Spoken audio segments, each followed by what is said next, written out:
সালামু আলাইকুম, সবাইকে শুভেচ্ছা জানাচ্ছি। মাসুম মাহবুব। ইরানের চমক আসছে এবার ফাতেহ। অনেক আলোচনা শুনেছেন এতদিন ধরে, আমরা বলেছিলাম ইরানের দুর্দান্ত মিসাইল ফাতেহ আসছে।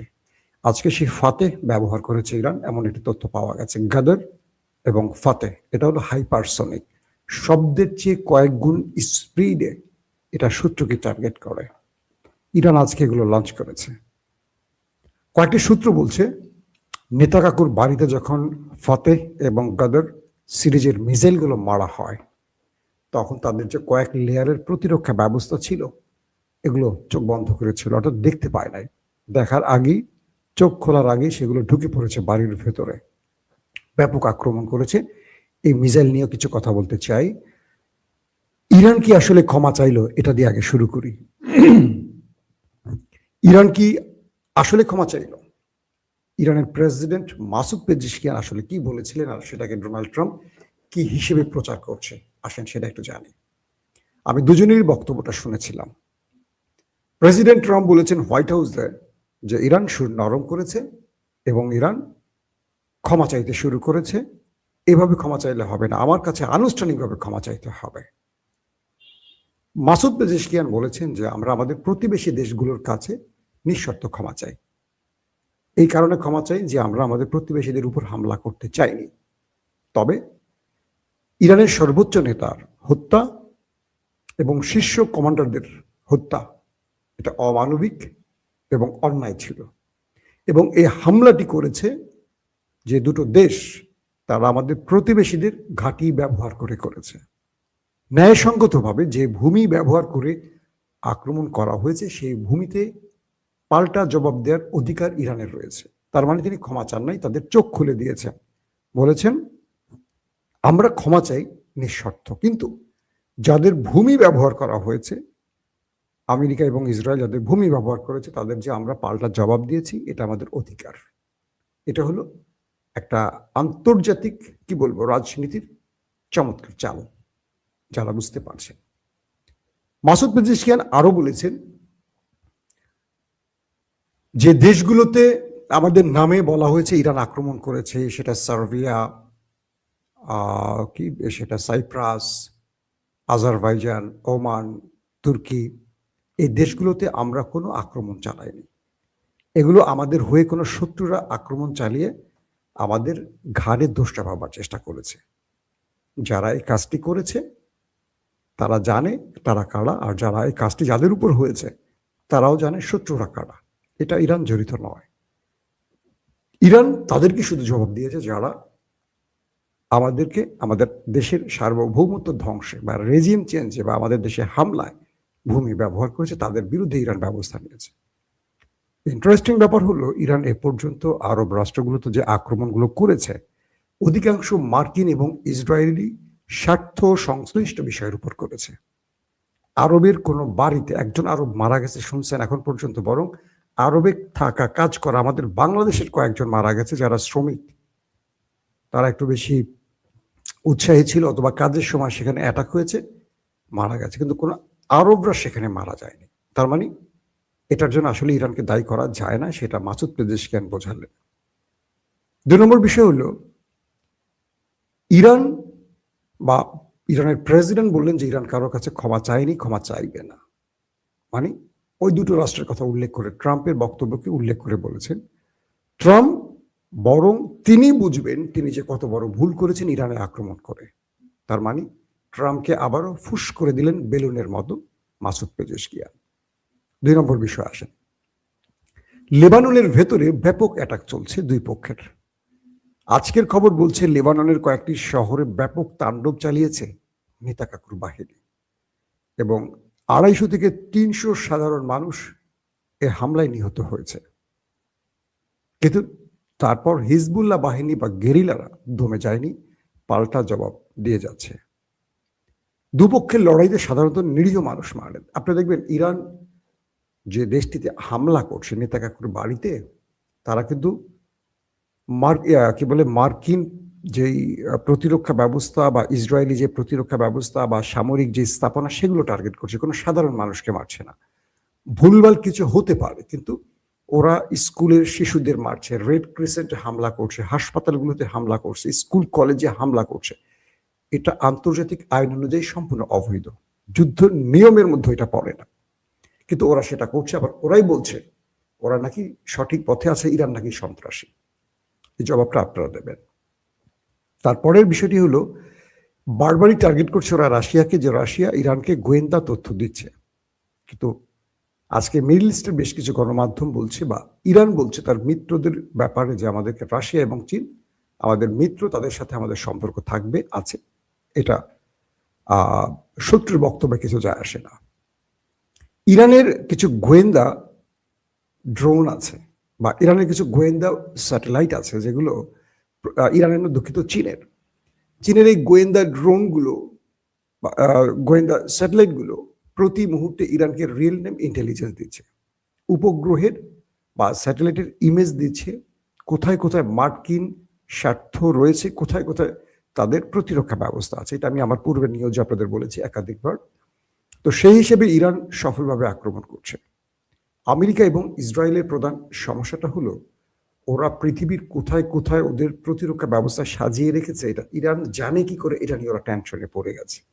ধরেন সৌদি আরবের একটি ভবনে বা আরব আমিরাতের একটি হোটেলে, 5 তারকা হোটেলে ইসরায়েল এবং আমেরিকার গোয়েন্দারা অবস্থান করছে, সিআই কিংবা মোসাদের সদস্যরা অবস্থান করছে। ভবনটা ধরেন 50 তলা বা ভবনটা ধরেন 30 তলা। সেই ভবনের 10 তলায় ওরা আছে, বা 20 তলায় ওরা আছে, বা 22 তলায় আছে, এটা তো জানার কথা না। ইরানের ড্রোন গিয়ে সেখানে হিট করে আসছে, মিসাইল গিয়ে সেখানে হিট করে আসছে। তো ওরা বলছে যে এই তথ্যগুলো কোনো না কোনো ভাবে ইরানকে থার্ড কেউ পৌঁছে দিচ্ছে। তো সেই হিসেবে চীন প্রকাশ্যে এই যুদ্ধে ইরানের পাশে না দাঁড়ালেও ইরানকে তার সব রকম তথ্য দিয়ে সহযোগিতা করছে, আবার সেটার বেনিফিট পাচ্ছে। প্রশ্ন হলো, চীন, মিস্টার ডোনাল্ড ট্রাম্প হঠাৎ করে এই বক্তব্যটি কেন দিলেন? তিনি কি ফেস সেভিং চাচ্ছেন, না বড় যুদ্ধের আভাস দিচ্ছেন? ট্রাম্প আন্তর্জাতিকভাবে কংগ্রেসদের কাছে, সিনেটরদের কাছে, রাষ্ট্রের কাছে বড় চাপে পড়ে গেছেন, কারণ এই যুদ্ধে আমেরিকার 5 বিলিয়ন মার্কিন ডলারের ক্ষতি হয়েছে বলে অনেকে বলছেন। একইভাবে ইসরায়েলেরও ব্যাপক আর্থিক ক্ষতি হয়েছে, তাদের তো ভিতরের অবস্থা খুবই খারাপ। এটা আর্থিক, মানে যুদ্ধের খরচের কথা বলছি। তারা বলছেন যে ট্রাম্প সেখান থেকে দৃষ্টি ফেরাবার জন্য নতুন করে এই নাটকগুলো করছেন। এই লোকটা আবার এই নাটকগুলো খুব ভালো করে। তারা বলছেন যে ট্রাম্প চাচ্ছেন যে কোনোভাবে একটা ফেস সেভিং, ইরান যেন কোনো একটা আলোচনার মাধ্যমে যুদ্ধটা শেষ করে, কারণ এই যুদ্ধটা ট্রাম্প সামনে নিতে পারছেন না। তিনি লং টাইম যুদ্ধের লোক নন, তিনি অল্প সময় ভালো রেজাল্ট চান, কিন্তু এবার তার রেজাল্ট উল্টো হয়ে গেছে। তিনি ইসরায়েলকে খুশি করতে যে কাজটা করেছেন তার পুরো উল্টো হয়ে গেছে তার দেশের ভেতরে। তাই তিনি ফেস সেভিং এর জন্য ইরানকে আলোচনায় আনতে চাইছেন। ইরানের বিপ্লবী গার্ড বাহিনী বলছে যে এটা থামবে না, এই লড়াই চলবে যতক্ষণ না আমাদের প্রতিশোধ নেওয়া শেষ হয়। তার মানে যুদ্ধ থামছে না, ইরান তার আক্রমণ চালাবে, এটা বোঝা যাচ্ছে। এবং ইরানের পক্ষ থেকে বলা হয়েছে কোনো আত্মসমর্পণ নয়, লড়াই চলবে। পাশাপাশি ইসরায়েল এই মুহূর্তে যে বিষয়টি চাইছে সেটা হলো প্রতিবেশী রাষ্ট্রগুলোকে ইরানের বিরুদ্ধে এনে আঞ্চলিক যুদ্ধ শুরু করতে। ইরান এই কারণেই প্রতিবেশীদের কাছে নিঃশর্ত ক্ষমা চেয়েছে, বলে না যে আমি সৌদি আরব তোমার কাছে ক্ষমা চাই। প্রতিবেশী যারা ক্ষতিগ্রস্ত হয়েছে কম বেশি, এটার কারণ হলো প্রতিবেশীরা যেন ইসরায়েলের কোনো পাতা ফাঁদে পা না দেয়। তাই কৌশলে যখন ইসরায়েল চাইছে একটা আঞ্চলিক লড়াই শুরু করতে, প্রতিবেশীদের সাথে ইরানকে একা করে লড়াই করতে, তখন ইরানের প্রেসিডেন্ট কৌশলে এই খেলাটি খেলে দিয়েছে। অর্থাৎ ইসরায়েল এখন আঞ্চলিক লড়াইটা সুযোগ আর পাবে না। আরেকটা ব্যাপার হলো, এই দুই পক্ষের লড়াইতে লাভবান আসলে কারা হয়েছে? একদিকে মনে হচ্ছে রাশিয়া, চীন তো কিছু লাভবান হয়েছে, তারা তেল বিক্রির সুযোগ পাচ্ছে, ইরান থেকেও তেল নিতে পারছে, আবার মধ্যপ্রাচ্য থেকে ইরান তেল নিচ্ছে, হরমুজ প্রণালীতে চীনকে কোনো রকম সমস্যা দিচ্ছে না চীন। বাকিরা তো সমস্যায় পড়ে গেছে। আসলে লাভবান আপাত দৃষ্টিতে কেউ না, কারণ পৃথিবীর অর্থনীতি ভেঙে পড়া মানে সবগুলো দেশই ক্ষতিগ্রস্ত হওয়া। সবচেয়ে বেশি ক্ষতিগ্রস্ত হয়েছে ইরান, ইসরায়েল এবং আমেরিকা। মধ্যপ্রাচ্যে আমেরিকা তার সবগুলো ঘাঁটি ধ্বংস হয়ে গেছে। এই অঞ্চলে আরবরা তাদেরকে আর ঘাঁটি করতে দেবে কিনা, আগের মতো পেট্রোডলার দিয়ে তাদেরকে পুষবে কিনা, এটা নিয়ে তারা আলোচনায় বসে গেছে। ট্রাম্প তার সবচেয়ে ধনবান মিত্রদের হারাতে যাচ্ছে, এটাও আমেরিকার এখন আলোচনা। যে ট্রাম্প ইসরায়েলকে রক্ষায় মধ্যপ্রাচ্যে এত বড় যুদ্ধ ছড়িয়ে দিলেন, সেই ট্রাম্প মধ্যপ্রাচ্য থেকে কিক আউট হতে পারেন, এটাও এখন আলোচনায় আসছে। দর্শক, এখন ইরান কি করতে যাচ্ছে? ইরানের আজকের প্রস্তুতি হলো ইরানের সেই স্বল্প মাত্রার বা কম দামি বা পুরনো আদলের 10 থেকে 12 বছরের আগের যে মিসাইলগুলো, এগুলো দিয়ে কাঙ্ক্ষিত টার্গেট ইরান পূরণ করে ফেলেছে। ইরান প্রতিবেশীর ঘাঁটিগুলোকে ধ্বংস করেছে, প্রতিবেশীর ঘাঁটিতে থাকা মার্কিন এবং ইসরায়েলি প্রতিরক্ষা ব্যবস্থাকে ভেঙে দিয়েছে। একটা বিষয় আপনাদের সহজ করে বলি, গত 12 দিনের ইরান ইসরায়েল যুদ্ধে ইসরায়েল 300 মিসাইল মারলে দেখা গেছে 50টা টার্গেটে হিট করেছে, 250টা ইন্টারসেপ্ট হয়ে গেছে। কারণ ইসরায়েল পর্যন্ত পৌঁছতে হলে ইরানের মিসাইলকে কয়েকটি দেশ সফর করতে হয়। প্রথম ইরানের ভূমি থেকে বেরিয়ে সাগর পাড়ি দিতে হয়, আরব আমিরাত, সৌদি আরব, জর্দান পাড়ি দিতে হয়, তারপর ইসরায়েলের ভূমিতে ঢুকতে হয়, তারপর তেল আবিব বা হাইফা যেটাই বলি সেখানে যেতে হয়। এবার ইরান তার কাছে থাকা অল্প দামের মিসাইলগুলো, ড্রোনগুলো দিয়ে মধ্যপ্রাচ্যে থাকা আমেরিকান এবং ইসরায়েলের সকল সিস্টেম ভেঙে দিয়েছে, সকল রাডার সিস্টেম ধ্বংস করে দিয়েছে, সকল প্রতিরক্ষা ব্যবস্থা ধ্বংস করে দিয়েছে। এখন ইরান যে মিসাইলটি মারে, এটা সোজা চলে যায় দখলদার দেশটিতে।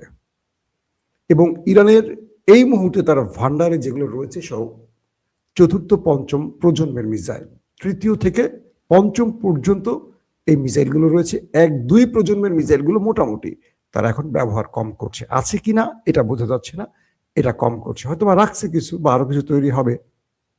ফুল দমে মাটির নিচে এখন মিসাইল তৈরি হচ্ছে, ড্রোন তৈরি করছে ইরান।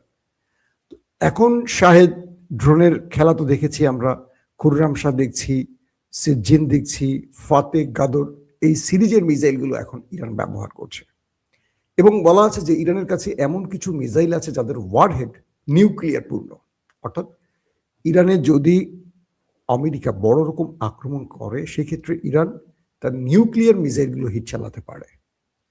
কিন্তু ইরান এই বিষয়টি স্বীকার করেনি, কিন্তু বিভিন্ন মাধ্যম মানে গণমাধ্যম স্বীকার করছে। পাশাপাশি আমেরিকা যদি ইরানে স্থল অভিযান শুরু করে, তার জন্য ভয়ঙ্কর কিছু মিসাইল ইরান প্রস্তুত রেখেছে, কারণ ইরান বুঝতেছে যে এই যুদ্ধটা অল্প দিনে শেষ হবে না। তারা এই যুদ্ধটা যদি লম্বা সময়ের জন্য হয়, তাদের রসদ প্রস্তুত রাখতে হবে। তাই ইরানের এই মুহূর্তে দুটো টার্গেটে কাজ করছে, এক, মার্কিন ইসরায়েলি প্রতিরক্ষা ভেঙে দিয়ে এখন টার্গেটে হিট করা, 2, লম্বা যুদ্ধের জন্য ইরান প্রস্তুতি নিয়ে থাকা। যদি কোনো স্থল অভিযান শুরু করে, কুর্দিদের দিয়ে করুক বা যাদেরকে দিয়ে করুক, এই পথগুলো ইরান বন্ধের জন্য এখন কাজ করছে। ইরানের বিপ্লবী গার্ড বাহিনী এই মুহূর্তে ইরাক বলেন, প্রতিবেশী রাষ্ট্রগুলো বলেন, প্রত্যেকটা দেশে তারা আক্রমণ করছে মার্কিন ঘাঁটিগুলোকে টার্গেট করে। অর্থাৎ মার্কিন ঘাঁটিগুলো এই মুহূর্তে অস্থির হয়ে আছে, তারা ইরানের জবাব দিবে নাকি ইরানকে রাজনৈতিকভাবে ঘায়েল করবে, নাকি তাদের প্রতিরক্ষা সিস্টেম রক্ষা করবে। এখন তাহলে কি করবে ইরান? আজকে রাতে মার্কিন প্রশাসনের পক্ষ থেকে যেটি আসছে, পেন্টাগনের বার্তা যে ইরানে ভয়াবহ আক্রমণ করবে। আমরা এখন পর্যন্ত ভয়াবহ আক্রমণের বড় রকম খবর পাইনি। যেগুলো পেয়েছি, ইরানের প্রধান বিমানবন্দরকে ধ্বংস করেছে, অনেকগুলো গুরুত্বপূর্ণ স্ট্রাকচার ধ্বংস করে দিয়েছে আমেরিকা এবং ইসরায়েল। ইরানের প্রতিরক্ষা ব্যবস্থা মোটামুটি ভেঙে পড়েছে, বা ওদের কিন্তু শক্তিশালী সেরকম ব্যবস্থা নেই। আমরা শুনেছিলাম রাশিয়া S-400 দিয়েছে, HQ-9 দিয়েছে চীন, কিন্তু এগুলো সফল কোনো ব্যবহার এখন পর্যন্ত দেখিনি। ইরানের শক্তিশালী কি বলবো যুদ্ধ বিমান সেরকম নেই। আমরা শুনেছিলাম চীন থেকে কিছু এনেছে, চীন থেকে যে J-10C থান্ডার, 17 থান্ডার এনেছে, এগুলোর ব্যবহার এখন আমরা দেখিনি। ইরান হয়তো তাদের পাইলটদেরকে মারতে চাইছে না। ধরেন একটা যুদ্ধ বিমান এতগুলো দেশ পারি হয়ে ইসরায়েলে গিয়ে আক্রমণ করে ফিরে আসতে পারবে কিনা, এটা নিয়ে ইরানের টেনশন আছে। তাই ইরান তার ঝুলিতে থাকা মিসাইলগুলো মারছে। মিসাইল তো আর মানুষ চালাচ্ছে না, মিসাইল ভূমি থেকে মারছে চলে যাচ্ছে, অথবা রোবট ড্রোন থেকে মারছে গিয়ে হিট করে আসছে। ইরান তার পাইলটদেরকে রক্ষা এখন পর্যন্ত যুদ্ধ বিমান ব্যবহার করতে দেখিনি। স্বল্প মাত্রা বা কক ফাইটিং হয়তো করেছে মার্কিন যুদ্ধ বিমানের সাথে বা ইসরায়েলের সাথে, আকাশে কিছু লড়াই হয়তো হয়েছে, কিন্তু ওদের ভূমিতে যায়নি। ইরান এই কাজটি এখনো করছে না। ইরানের যুদ্ধটা হলো ড্রোন এবং মিসাইলের, এবং সেটার সাকসেসও তারা পাচ্ছে। এখন ইরানের মূল টার্গেট হলো তারা শত্রুদেরকে ধীরে ধীরে মারবে, সময় দিয়ে দিয়ে মারবে। কারণ ইরানকেও কিছু প্রস্তুতি নিতে হবে। তার ভেতরেও ব্যাপক ক্ষয়ক্ষতি হয়েছে, তার অনেক মিসাইল লঞ্চারও ক্ষতিগ্রস্ত হয়েছে, অনেক স্ট্রাকচার ক্ষতিগ্রস্ত হয়েছে, অনেক স্টোরেজেও হামলা হয়েছে। সেগুলো পূরণ করবে, আবার ট্রাম্পকে, নেতানিয়াহুকে বিজি রেখে প্রক্সিকে দিয়ে তারা হিট করবে। তো সব প্রক্রিয়া ইরান এখন পর্যন্ত যুদ্ধ কৌশলে বারবার পরিবর্তন আনছে, এবং এখনকার পরিবর্তনটি হলো নতুন ভেরিয়েন্টের মিসাইলগুলো তারা এখন নামিয়েছে, লঞ্চ করছে। এগুলো দিয়ে ওই দুটো দেশকে এখন ঘায়াল করছে, এবং এই দুটো দেশ এই নতুন মিসাইলের আঘাতে আক্রান্ত হয়ে এখন ধরাশায়ী হয়ে গেছে। দর্শক, এখনকার মতো বিদায় নিচ্ছি। প্রত্যেকে ভালো থাকবেন। আল্লাহ হাফেজ।